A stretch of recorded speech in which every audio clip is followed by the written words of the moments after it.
세상에서 가장 안전한 피난처는 어머니의 품이다라는 얘기가 있습니다.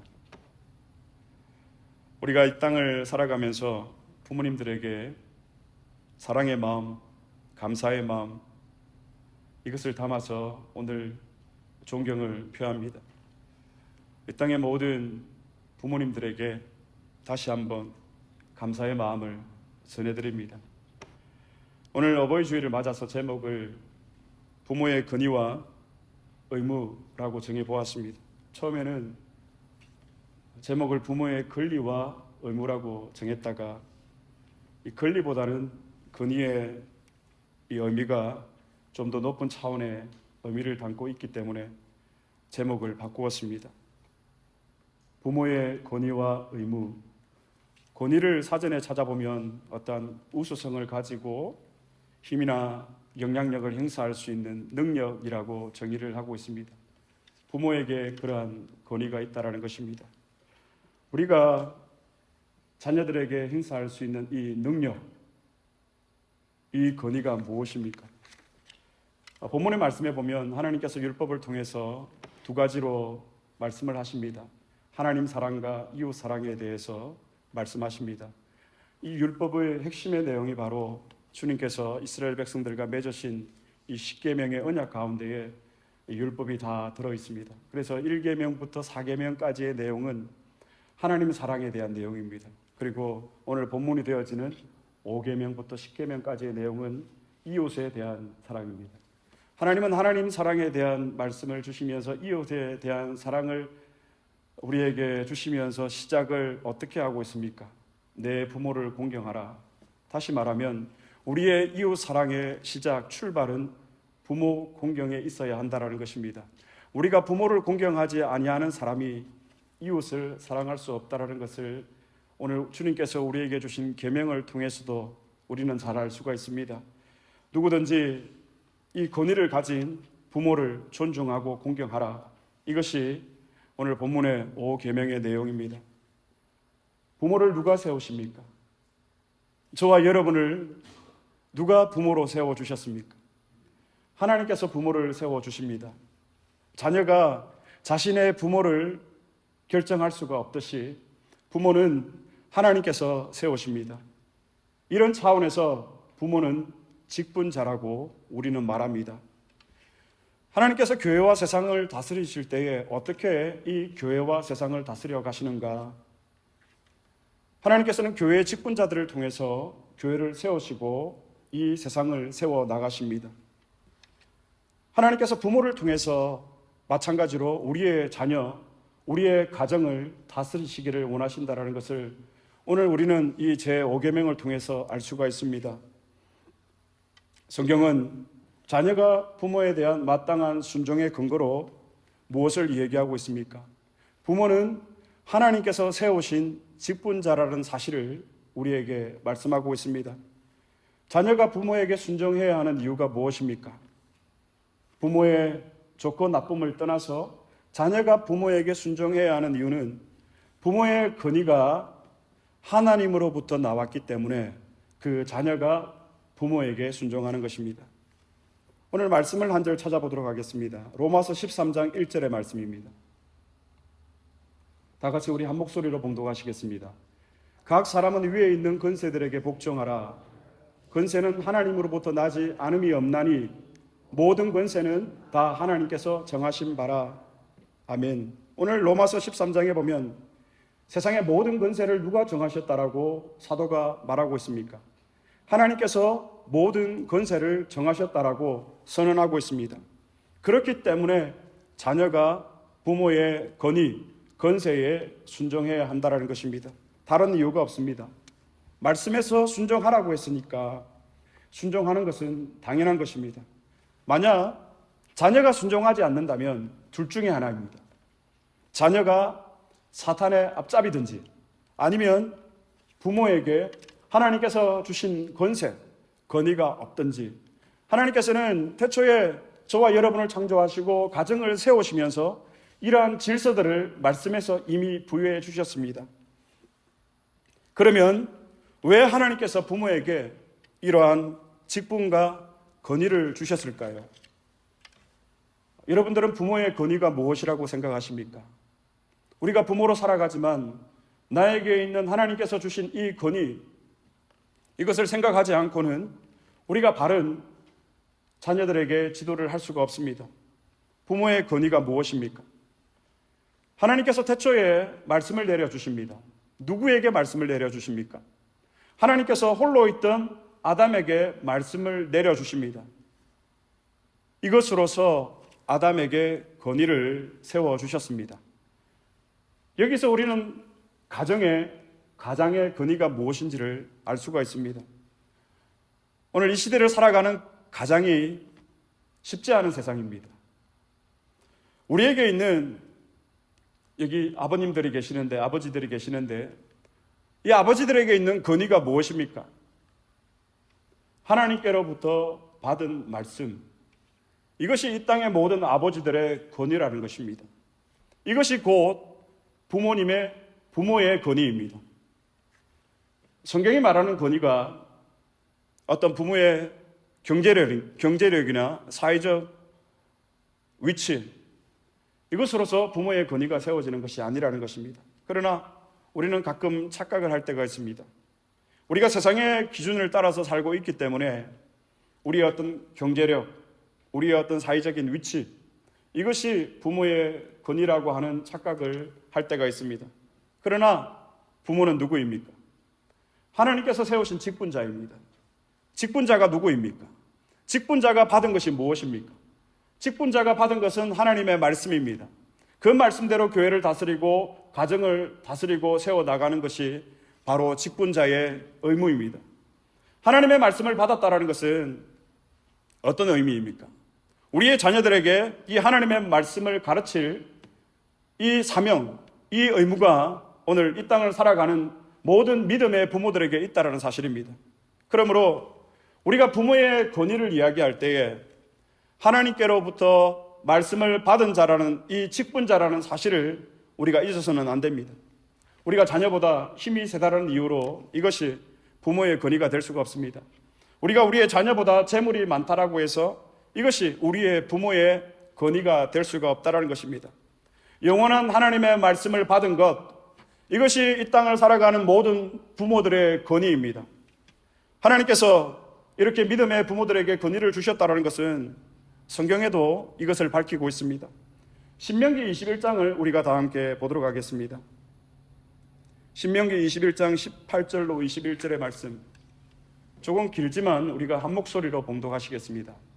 사람에게 완악하고 패역한 아들이 있어 그의 아버지의 말이나 그 어머니의 말을 순종하지 아니하고 부모가 징계하여도 순종하지 아니하거든 그의 부모가 그를 끌고 성문에 이르러 그 성읍 장로들에게 나아가서 그 성읍 장로들에게 말하기를 우리의 이 자식은 완악하고 패역하여 우리 말을 듣지 아니하고 방탕하며 술에 잠긴 자라 하면 그 성읍의 모든 사람들이 그를 돌로 쳐 죽일지니 이같이 네가 너희 중에서 악을 제하라. 그리하면 온 이스라엘이 듣고 두려워하리라. 구약의 이스라엘 백성들의 자녀 훈육법이었습니다. 오늘 신명기 21장을 자세히 보면 부모의 말에 순종하지 않고 부모의 말을 듣지 않고 방탕하게 행동하는 거칠고 패역한 자녀에 대해서 가르치는 내용입니다. 무엇이라고 가르치고 있습니까? 장로에게 먼저 데려가라. 여러분, 우리의 자녀들이 말을 듣지 않으면 우리의 장로님들에게 여러분 데리고 오시기를 바랍니다. 그래서 장로님들이 말씀을 가지고 직분자로서 훈계를 하고 다스렸는데도 불구하고 여전히 자녀가 방종하고 불순종하면 어떻게 됩니까?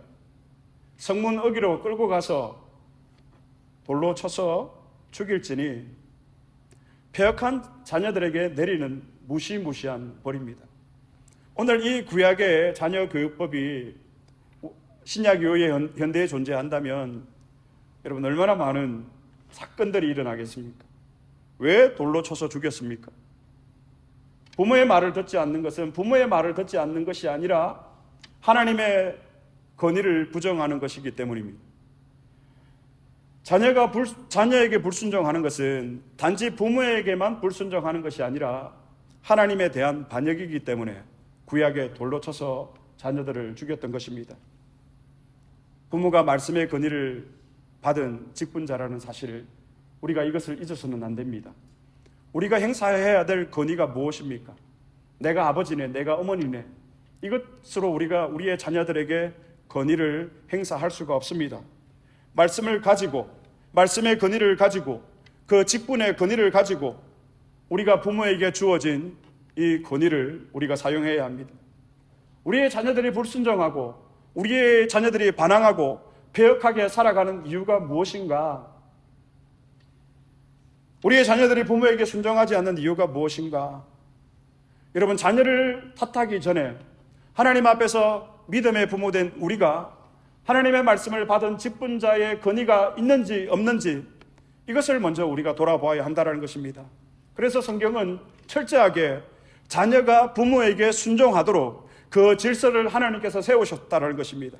그 부모의 권위에 복종하도록 하나님께서 이미 이러한 질서들을, 근본들을 저와 여러분들에게 주셨습니다.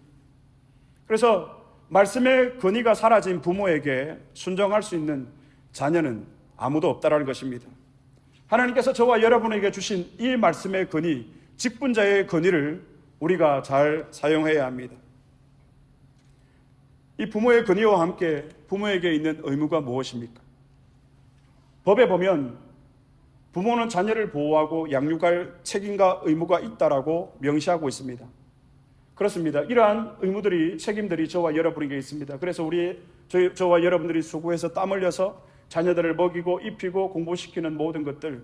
그러나 성경은 우리에게 이것들보다 더 중요한 부모의 영적인 믿음의 부모의 의무가 성경에 명시되어 있습니다. 부모는 하나님께서 세우십니다. 그렇기 때문에 부모는 직분자입니다. 우리가 하나님께서 우리에게 주신 이 권위를 우리가 이미 알고 있습니다. 그래서 직분자에게 의무가 있습니다. 그저 우리가 이 권위만 가진 것이 아니라 하나님께서 말씀에 이 권위를 주신 이 직분자에게 의무가 있다라는 것입니다. 그 의무가 무엇입니까? 주님께서 초대교회를 어떻게 세워나가십니까? 초대교회의 직분자를 세워서 주님께서 교회를 세워가십니다. 그 직분자가 누구입니까? 12사도입니다. 사도행전 6장 2절 말씀을 우리가 다 함께 봉독하시겠습니다. 12사도가 모든 제자를 불러 이르되 우리가 하나님의 말씀을 제쳐놓고 접대를 일삼는 것이 마땅하지 아니하니 우리가 오로지 기도하는 일과 말씀 사역에 힘쓰리라 하니, 12사도가 오늘 교회에 접대하는 일, 이것이 마땅하지 아니하니, 여기서 접대란 재정을 관리하는 일을 말합니다. 수입을 관리하고 지출을 하는 일, 교회에 필요한 행정들입니다. 그런데 12사도가 이 일을 하는 것이 마땅하지 아니하니라고 이야기를 하면서 6장 4절에서 무엇이라고 말하고 있습니까? 우리가 오로지 기도하는 일과 말씀 사역에 힘쓰리라 하니, 사도들, 직분자들의 말입니다. 우리가 오로지 기도하는 일과, 기도하는 일은 아무리 강조해도 지나치지가 않습니다. 그래서 우리는 기도를 호흡이라고 말합니다. 호흡이 끊어지면 어떻게 됩니까? 사람은 죽습니다. 한순간도 호흡이 멈춰서는 안 됩니다. 기도가 우리의 호흡이듯이 한순간도 우리의 기도가 멈춰서는 안 된다는 것입니다. 그래서 그리스도인은 사는 동안 기도를 쉴 수가 없습니다. 오로지 기도하기를 힘쓰니라. 초대교회 직분자인 사도들이 한 일입니다. 하나님이 세우신 직분자, 하나님이 세우신 부모, 하나님께서 권위를 주신 이 부모의 의무가 무엇일까요? 바로 기도입니다. 오로지 기도하기를 힘쓰니라. 그런데 우리에게 이러한 기도의 모범을 보여주신 분이 계십니다. 바로 우리 예수님이십니다. 예수님의 생애는 그야말로 기도로 물들인 생애를 사셨다라고 말을 해도 그것이 틀린 말이 아닙니다. 마가복음 1장에 보면 예수님께서 새벽 아직 밝기도 전에 일어나서 한적한 곳으로 가서 거기에서 기도하셨다라고 얘기를 하고 있습니다. 그런데 우리가 마가복음 1장을 자세히 살펴보면 그 일이 있기 전에 예수님께서 광야에서 40일 동안 시험을 받으십니다. 그리고 갈릴리에서 복음을 전파하시고 귀신 들린 자를 고치시고 시몬의 장모의 열병을 고치시고 그 얘기를 듣고 많은 병자들이 예수님을 찾아옵니다. 그리고 마가복음 1장 32절에 보면 저물어 해질 때에 밤이 다 되어 가는데 모든 병자와 귀신 들린 자들이 예수님께 나아오더니라고 말씀에 기록을 하고 있습니다. 우리가 이 말씀을 통해 알 수 있는 것은 예수님의 사역은 새벽 날이 밝기 전부터 한밤중이 지나는 그 시간까지 사역을 계속해서 쉬지 못하셨다는 것입니다.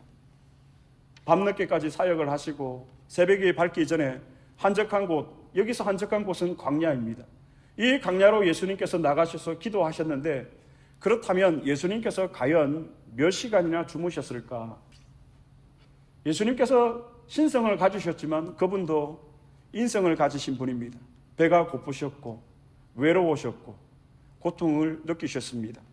예수님께서 아마도 모르긴 모르지만 2-3시간 정도 눈을 붙이시고 한적한 곳으로 새벽에 또 일어나서 거기에서 기도하지 않았을까? 얼마나 고단하고 얼마나 피곤한 육신을 이끌고 그럼에도 불구하고 예수님께서는 광야를 지켰습니다. 저와 여러분에게 한적한 곳은 어디입니까? 우리에게 기도의 장소는 어디입니까? 우리의 광야는 어디입니까? 사람은 사랑의 크기만큼 생각을 합니다. 우리 모두가 주님을 사랑합니다. 한 사람도 빠짐없이 우리가 주님을 사랑한다라고 고백하고 기도하고 찬양합니다. 하지만 우리가 주님을 사랑한다라고 하면서 어떻게 주님을 만나는 광야의 자리를 우리가 사수하지 않을 수가 있겠습니까? 우리에게 사랑이 식어지면 우리는 더 이상 주님을 찾지 않습니다.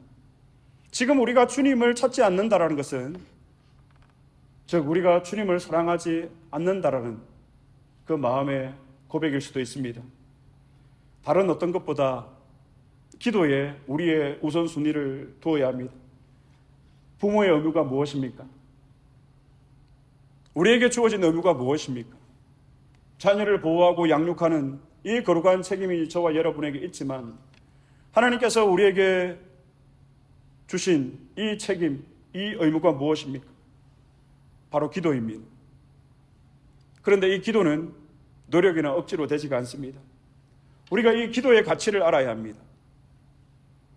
기도의 부모는 영적으로 진보하고 영적으로 강해집니다. 모세가 주님을 만날 때마다 더 강해졌습니다. 그런데 사실 모세가 주님을 만나고자 했던 이유는 그의 약함 때문이었습니다. 하나님, 내가 말에 능하지 못합니다. 하나님께서 아론을 내게 붙여주겠다라고 말씀하십니다. 하나님, 바로가 나의 말을 듣지 않습니다. 내가 그래서 약하고 내가 너무나도 두렵습니다. 하나님께서는 모세를 향해서 가라라고 말씀을 하셨습니다. 우리도 마찬가지로 우리의 이 한계, 부모의 한계, 부모의 그러한 약함 때문에 힘들고 고통스러울 때가 있습니다. 언제가 그렇습니까? 아무것도 자녀들에게 해줄 수 있는 것이 없을 때, 자녀의 아픔에 같이 아파해 주지 못할 때, 자녀에게 풍요로운 것으로 자녀들을 대하지 못할 때, 그러나 모세는 주님을 만날 때마다 그는 처음보다 영적으로 강해졌습니다. 부유해졌습니다. 우리가 탁월해서 우리의 자녀들을 양육하고 보호할 수 있는 것이 아닙니다. 우리에게 이 기도의 힘, 기도의 능력이 있을 때에, 우리가 부모로서 이 의무를 다할 때에 우리가 그 힘으로 우리의 자녀들을 지도하고 보호하고 양육할 그 능력이 생긴다는 것입니다. 모세는 하나님의 얼굴을 대할 때마다 더 강해지고 더 분별력 있고 더 온유하고 더 인자해졌습니다. 그래서 민수기 12장에 보면 모세의 온유함이 지면의 모든 사람보다 더하더라. 오늘 이 온유함을 우리가 우리의 자녀들에게 보여줘야 합니다. 이 온유함을 어떻게 얻을 수가 있습니까?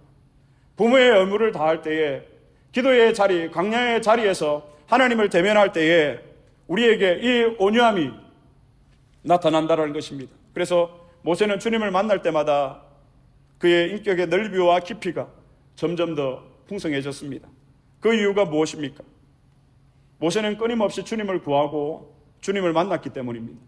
우리가 끊임없이 주님을 구하고 주님을 만나야 하는 이유입니다. 대부분 믿음의 부모님들이 그러한 양육하고 보호하는 책임과 의무는 다하지만 정작 필요한 이 의무, 기도의 골방을 비워둔 채 우리는 살아가고 있지 않습니까?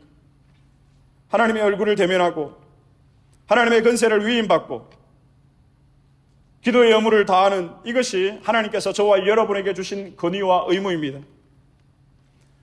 하나님께서 의무를 다하지 않는 부모에게 이러한 하나님께서 세우신 이 직분자의 권위를 허락하실까? 오늘 가정의 위기를 많이들 말합니다. 그러나 가정의 위기는 말씀의 위기이고 가정의 위기는 기도의 위기입니다.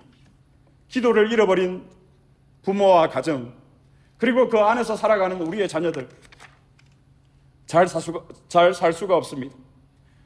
우리의 가정이 잘 산다는 것은 무엇입니까? 가족 간에 서로 사랑하고 위해주고 결국 관계가 좋다라는 것이 우리가 잘 산다라는 의미 아니겠습니까? 하지만 기도의 의무를 다하지 않는 가정은 어떻습니까? 끊임없이 관계가 고통스럽습니다. 이것이 성경의 원리입니다. 부모로서 우리가 자녀를 고통스럽게 할 때가 있습니다. 그러고 나서 또 우리가 얼마나 좌절하고 우리가 얼마나 더 비참한 모습으로 괴로워하는지 모릅니다. 우리가 이미 느끼고 경험한 것들입니다. 그러나 기도의 의무를 다하는 부모, 하나님을 대면하는 강야를 지키는 부모의 의무를 다하는 그 부모, 그에게는 예수님의 향기가 드러납니다. 기도의 의무를 다하는 부모에게는 예수님의 이러한 향기가 그 인격 속에 그리고 그 영혼 속에 그의 삶 속에 드러나는 것은 당연한 일인지도 모릅니다. 우리의 자녀들이 우리를 봤을 때 무엇이라고 평가할까요? 빛을 보는가? 어둠을 보는가? 이것은 저와 여러분 부모의 의무에 달렸습니다. 부모의 권위가 무엇입니까? 하나님께서 우리를 직분자로 부르시고 말씀을 맡겨주신 것, 이것이 저와 여러분의 권위입니다. 그러면 부모의 의무는 무엇입니까? 기도의 생애를 사신 예수님처럼 우리가 기도가 부모의 가장 중요한 의무입니다. 오늘 말씀을 그러면 우리가 어떻게 적용할 것인가? 제가 3가지로 정리해 보았습니다. 첫 번째로 인정하라, 두 번째로 회복하라, 세 번째로 실행하라, 실천하라. 우리가 성경이 말하는 이 부모의 권위를 우리가 인정하는 것이 무엇일까요? 하나님께로부터 받은 말씀이 부모의 최고의 권위라는 사실을 우리가 인정을 해야 합니다. 이후로부터 우리가 하나님의 말씀을 가지고 우리의 자녀들을 대하고 우리의 자녀들을 믿음으로 가르쳐야 합니다. 우리의 능력이나 우리의 지위가 저와 여러분의 권위가 아닙니다. 하나님의 말씀의 권위, 직분자라는 이 사실을 저와 여러분이 인정해야 합니다. 또한 부모가 인정해야 하는 의무가 무엇입니까? 우리에게 어떤 의무가 있습니까? 자녀를 위한 눈물의 기도, 이것이 저와 여러분의 의무입니다. 우리가 자녀를 보호하고 양육하는 것만이 우리의 의무가 아닙니다. 이런 책임을 우리가 다하지만 지금까지 하고 있지만 여전히 우리의 자녀들이 영적으로 신음할 수가 있습니다. 자녀가 기도를 멈추고 끊어질 수는 있습니다. 하지만 부모의 기도는 끊어져서는 안 됩니다. 멈춰서도 안 됩니다. 쉬어서도 안 됩니다. 둘째로 회복하라. 우리가 부모의 권위를 어떻게 회복해야 합니까? 하나님의 말씀을 받았고 그 말씀을 자녀들에게 가르칠 이 거룩한 사명을 다시금 회복하시기를 바랍니다. 이것이 곧 부모의 권위입니다. 이 권위를 우리가 회복해야 됩니다. 자녀들에게 하나님의 말씀을 가르쳐야 하는 이 사명, 이 거룩한 일을 우리가 회복해야 합니다. 덮어두었던 말씀을 다시금 펼치시기 바랍니다. 그리고 그 펼쳐진 말씀을 다시금 읽으시기 바랍니다. 또한 하나님의 말씀을 들으시기 바랍니다. 이것을 회복하시는 부모님들이 되시기를 바랍니다. 또한 우리가 부모의 의무 가운데 회복해야 될 것이 무엇입니까? 우리의 어떤 의무를 우리가 회복해야 합니까? 우리가 기도를 회복해야 합니다. 하나님의 얼굴을 대면하는 여러분들의 골방은 어디입니까? 어떤 분들은 그럽니다. 목사님, 주일 예배, 금요 기도에 새벽 기도회가 저의 골방입니다라고 얘기하는 분들이 있습니다. 그러나 엄밀히 말하면 교회 공적 모임은 성도의 당연한 의무입니다. 우리가 이것이 우리의 의무로 치기에는 여러분 온당하지 않다라는 것입니다. 사실 교회 직분자라면 이것은 성도의 당연한 의무라는 사실을 우리는 알아야 합니다. 우리가 하나님을 대면하는 그 우리만의 시간을 여러분 우리가 정해야 합니다. 저의 강야는 이제 안디옥 교회 안에 있는 저의 오피스, 저곳이 저의 강야입니다. 저곳에서 여러분들을 생각을 하고 하나님을 대면하는 장소가 저곳입니다. 저곳에서 하나님께서 말씀을 주실 때 저는 메모하기 시작합니다. 저는 녹음하기 시작합니다. 여러분에게 강야는 어디입니까? 여러분 그 골방에서 그 강야에서 주님이 나를 기다리고 계신다. 그러면 이 사실을 우리가 알고 있으면 우리가 어떻게 기도의 골방, 그 강야를 마다할 수가 있겠습니까? 세 번째로 여러분 우리가 부모의 권위와 의무를 실천하라. 우리가 실천해야 할 우리의 권위가 무엇입니까? 성령께서 깨닫게 하시는 그 말씀을 자녀들에게 부지런히 우리가 그 말씀을 가르쳐야 합니다. 때를 얻든지 못 얻든지 들어오고 나갈 때마다 앉을 때나 일어설 때나 미간에 붙이고 손목에 붙이고 그 말씀을 우리가 부지런히 가르쳐야 하는 것을 우리가 실천해야 합니다. 교육에 있어서 가장 좋은 방법이 무엇입니까? 우리가 말로도 가르치지만 보여주는 그 교육. 우리 모두가 풍랑이는 이 바다 세상을 살아가고 있습니다. 우리의 자녀들도 마찬가지로 풍랑이 멈추지 않는 이 세상을 살아가고 있습니다. 그러나 우리가 가르쳐야 할 것이 무엇입니까? 풍랑이 있는 바다 가운데서, 세상 가운데서 그 풍랑이를 걸어오시는 분이 계시는데 그분이 바로 예수님이시란다. 이것을 우리가 보여줘야 합니다. 그럴 때 우리의 자녀들이 풍랑이는 이 세상 가운데서도 그 풍랑이를 걸어오시는 그 주님의 음성을 들을 수가 있습니다. 내니 두려워 말고 안심하라. 이것을 우리가 보여주는 것입니다. 이것을 우리가 실천해야 합니다. 한 말씀이라도 그대로 우리가 하나님의 말씀대로 순종하는 것을 우리의 자녀들에게 보여주는 것을 우리가 실천해 나가야 합니다. 하나님의 말씀이 말씀되는 이 놀라운 믿음의 삶, 믿음의 능력을 우리가 자녀들에게 보여줘야 합니다. 마지막으로 부모가 이 실천해야 할 의무가 무엇입니까? 말씀과 기도는 하나라는 사실을 우리가 기억을 해야 합니다. 바늘과 실의 관계입니다. 바늘만 있어서도 아무런 일을 할 수가 없습니다. 실만 있어도 아무런 일을 할 수가 없습니다. 바늘과 실이 있어야만 옷을 꿰맬 수가 있습니다. 마찬가지입니다.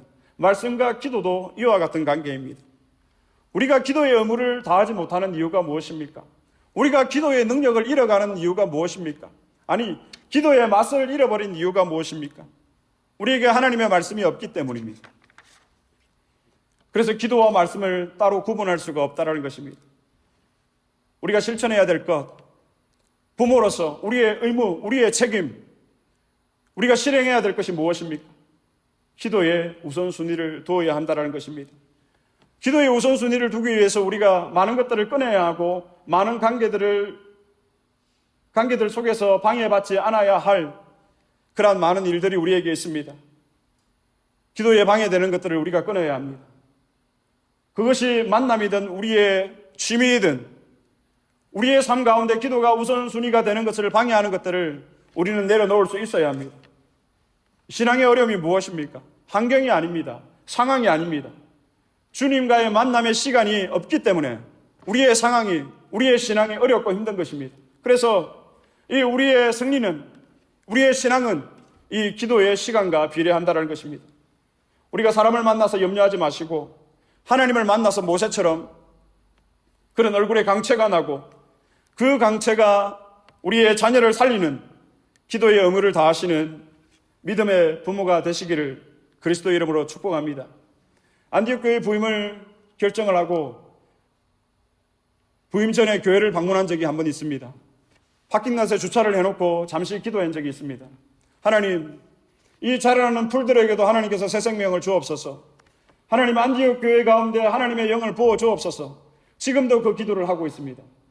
안디옥 교회를 향한 많은 소문들을 들었습니다. 많은 얘기들을 들었습니다. 정말 아름다운 교회로, 큰 교회로 성장을 한 그 얘기들을 많이 들었습니다. 여러분, 우리가 시카고에 많은 교회들이 있지만 그 교회들을 우리가 얘기를 들으면서 여러분들은 어떤 얘기를 들으셨습니까? 혹시 그 교회는 기도하는 교회다, 그 교회의 사역자는 기도하는 사역자다, 그 교회의 직분자는 기도하는 직분자다, 이런 얘기를 들어보신 적이 있습니까? 저는 아직 없습니다. 그래서 이 말씀을 준비하면서 감히 저와 여러분에게 도전합니다. 이전까지는 저는 안디옥 교회가 어떤 교회였는지 알지 못합니다. 그러나 이후로 안디옥 교회를 향해서 우리가 자랑할 것이 무엇입니까? 우리 안디옥 교회는 기도하는 교회입니다. 우리 안디옥 교회의 목회자는 기도하는 목회자입니다. 우리 안디옥 교회의 사역자, 직분자는 기도하는 직분자입니다. 이 소문이 나기를 바랍니다. 다른 사람들이 안디옥 교회를 향해서 이제 얘기할 때 교회가 크더라, 교회가 좋더라, 이런 얘기가 아니라 안디옥 교회는 기도하는 교회예요. 안디옥 교회의 직분자는 기도하는 직분자. 여러분, 저부터 이 일들을 위해서 엎드리겠습니다. 여러분들도 동참하셔야 됩니다. 안디옥 교회에 대한 소문, 저는 별로 신경 쓰지 않습니다. 왜냐하면 하나님께서 우리의 중심을 아시기 때문에, 그 하나님의 평가가 더 중요하기 때문에. 그러나 이후로 안디옥 교회를 이야기할 때에 기도하는 교회, 기도가 뜨거운 교회, 기도의 능력이 나타나는 교회, 기도의 불씨가 꺼지지 않는 교회. 부모의 의무가 무엇이라고요? 기도하는 것. 하나님께서는 우리의 자녀를 나의 자녀라고 에스겔서에서 말하고 있습니다. 여러분, 우리의 자녀들이 나의 소유, 나의 자녀가 아니라는 것입니다. 하나님께서 나의 자녀라고, 그래서 몰렉에게 자신의 자녀를 바쳤던 이스라엘 백성들을 심판하셨던 것이, 여러분, 오늘 우리가 우리의 자녀들을 통해서 이 자녀가 하나님의 소유라는 사실을 우리가 고백하고 살아가고 있습니까? 부모된 우리에게 근위를 주신 것은, 하나님께서 우리의 가정을 통해서 이루어 나가시려고 하는 것은 거룩한 하나님 나라의 모습입니다. 우리의 가정을 통해서 이 하나님의 나라, 이 모습이 드러나야 합니다. 하나님께서 우리에게 근위와 또한 우리에게 의무와 책임을 주셨습니다. 이것을 통해서 하나님 나라를 확장해 나가는 저와 여러분이 될 수 있기를 그리스도 이름으로 축복합니다. 우리가 이 찬양을 하나님 앞에 드릴 텐데요, 저도 기도의 힘을 잃었을 때가 있었습니다. 그것이 1년, 2년이 얼마나 길어졌는지 모릅니다. 그래서 모든 것을 포기하고 싶은 그 구렁 속에서 깨달았던 것은, 나는 기도할 수 없지만 누군가 나를 위해서 기도하고 있다. 그 기도하시는 분이 누구인가? 나를 향해서 여전히 나의 자녀라고 말씀해 주시는 그 주님께서 여전히 저와 여러분을 위해서 기도하고 계신다라는 이 사실, 이것이 우리가 기도의 자리로 나아가야 하는 힘과 위로가 되어집니다.